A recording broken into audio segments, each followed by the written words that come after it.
Okay, welcome everyone to 10 Minutes with Adobe Illustrator. So you'll notice that I'm in Adobe Illustrator, and just like Adobe Photoshop, we have some options right on the home page when we get there. So you can start a new file fast, a letter, a postcard, a web page, something for the iPhone 10, even something custom. Let's do a letter first. So click on the letter and you'll notice that it opens right up, which is awesome, but it doesn't give me all of the options that I might want. And that's something that we can fix right from inside of Illustrator. One of the things that it does is it's going to default to have everything in pixels or points. And you might not think in points. Your brain might not think in points. My brain doesn't think in points. So you can change the this right in the properties panel. Now, if you don't have the properties panel open, double check and see which workspace you're working in. I like to work in Essentials Classic, and that has the properties panel. It'll have your layers panel. It'll have a lot of different panels that you seem to use all of the time. So again, you may want to change your workspace from Essentials, which is usually the default if you've never used Illustrator before, right down in the drop down to Essentials Classic. So in that properties panel where it says units, I'm going to change it from points to inches. And now my brain can adjust to what it is that we're doing. If you would like to work with your rulers on, I'm one of those people who likes to work with their rulers on all the time. You can go up to View, go down to Rulers, and show the rulers. Let's take a look at our tools. So just like in Photoshop, your tools are located on the left-hand side of the page. You have a selection tool, which is a black arrow tool, and a direct selection tool. So there are differences between this, and I'll show you the differences in a moment.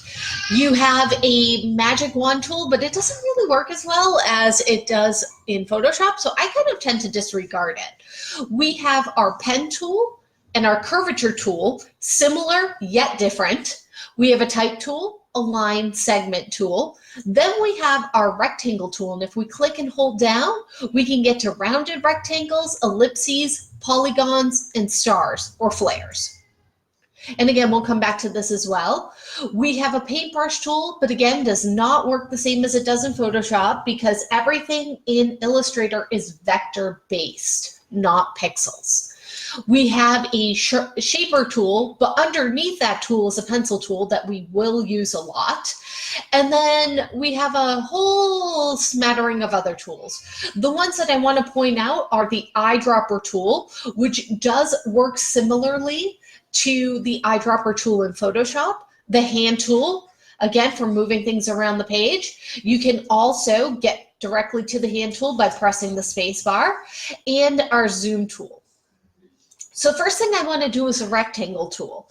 And I'm going to go to my rectangle tool, just click on the screen.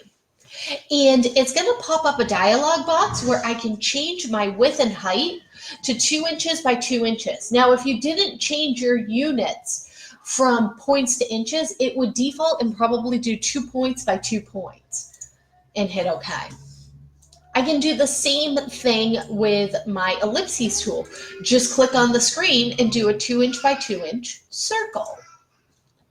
Then I can go to my polygon tool, click on the screen. This is going to allow me to make all different sided polygons. So if I want a triangle, just change it to 3 sides and hit OK. The same thing with the star tool. Click on the screen, and you can change the amount of points that you have. So I can do a 5-pointed star, a 7-pointed star, a 9-pointed star, and just hit OK.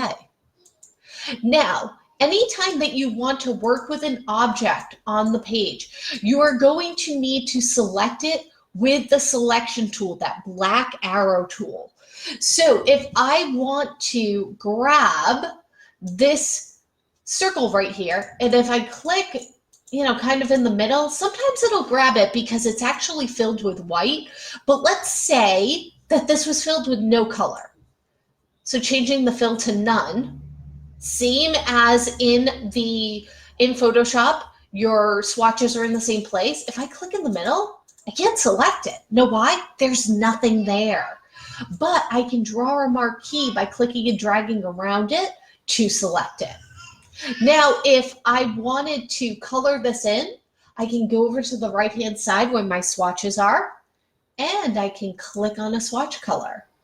And there it is. But let's say I don't want a stroke.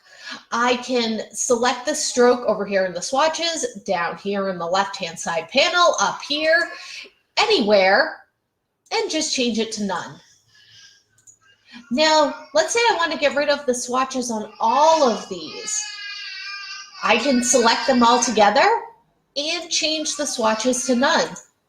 Click off. But they're white. Where did they go? Well, there's a few different ways that I can see this. By hitting Command or Control Y, it's going to show me the outlines of all the different paths that I drew. So I can select them because I know where they are. Hit Command Y again, brings me back into preview mode. Maybe I want to make them all yellow. All right, let's say that I want this triangle though to be the red. Again, with my direct selection tool, I'm going to click on the triangle. I can go over to my eyedropper tool and click on the red and fill it in. So you can see that a lot of the tools work similarly in Illustrator as they work in Photoshop. You can put type on the screen by either clicking and dragging and putting a text box and then typing, or you can just click on the screen and type. If you want to change your font, you can select it, make sure it's selected. Now you can select it with the text tool, or you can select it with the direct selection tool and go over to your character panel. And maybe I want to change it to this typewriter font and make the font size a little bit bigger. Now I said that we were going to discuss the direct selection tool. What the direct selection tool does is it actually clicks on a point where you would select the entire object with the black arrow or the selection tool to move it around the screen or to just select it. With the direct selection tool, I can click on just one point of this star and move that point. If I want to alter my points. The same thing with my circle. I can click on one point of my circle and bring it down and make kind of an egg shape. Or I can even select one point of my square and move that down as well. So you can see you have a lot of different options to manipulate those shapes once they are on the screen. Now, if any of your windows are not open, you can go up to the windows. Everything in the Windows panel is A through Z alphabetically in order. So if you are looking for your Pathfinder tool, if it's not open, you can click to open that up. If you're looking for your colors, you can click to open that up and keep any of those panels open at any time. I hope that you found this video on Illustrator really helpful.